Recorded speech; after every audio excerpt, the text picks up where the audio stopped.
There is a high chance of tropical cyclone development over the Coral Sea east of Queensland today, Sunday the 23rd of February, and here is what you need to know. The satellite imagery from this morning shows us this cluster of significant cloud and thunderstorm about 700 kilometres east of Cairns at the moment. The darker colours in the middle here, those are the tallest clouds, the highest clouds, the most significant clouds, and they are clustered around a tropical low pressure area east of Queensland at the moment. Let's see how this low is likely to move and develop in the coming couple of days.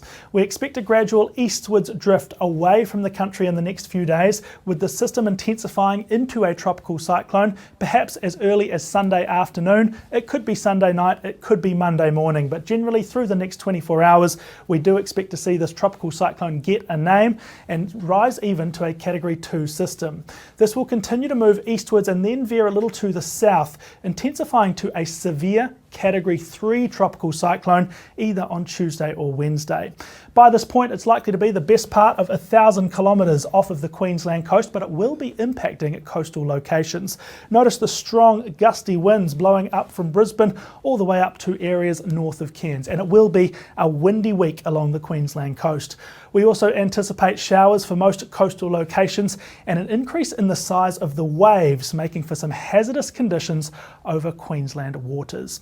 I wanted to overlay this map with the forecast cone that comes with the track map, showing us a range of possible scenarios as to where this tropical system could move.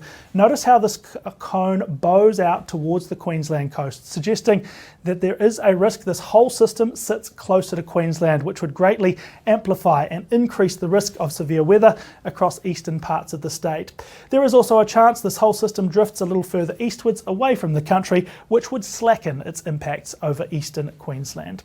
Through the first half of the coming week, there will be some rainfall, some showers caught up in that swift southeasterly flow, but for most places, no heavy rainfall. 5 to 30 millimetres should cover most areas from Townsville down to Brisbane, although we will see more than that about the North Tropical Coast and the Cape York Peninsula. Then through the second half of the coming week and next weekend, we are going to keep this system in sharp focus because it could be a very significant weather event. There are a few paths that this tropical cyclone could take through Thursday, Friday, Saturday at the end of the week, including the risk that it veers back towards the central or southern Queensland coast late in the week. If it does so, that would greatly increase the risk of severe weather for parts of eastern Queensland. It is too early to say which parts of the coast are most at risk, and it's too early to say how strong the winds could be and how much rain it could be anticipated. So really this week, the key message for people in Queensland is keep monitoring the forecasts, in particular those forecast track maps.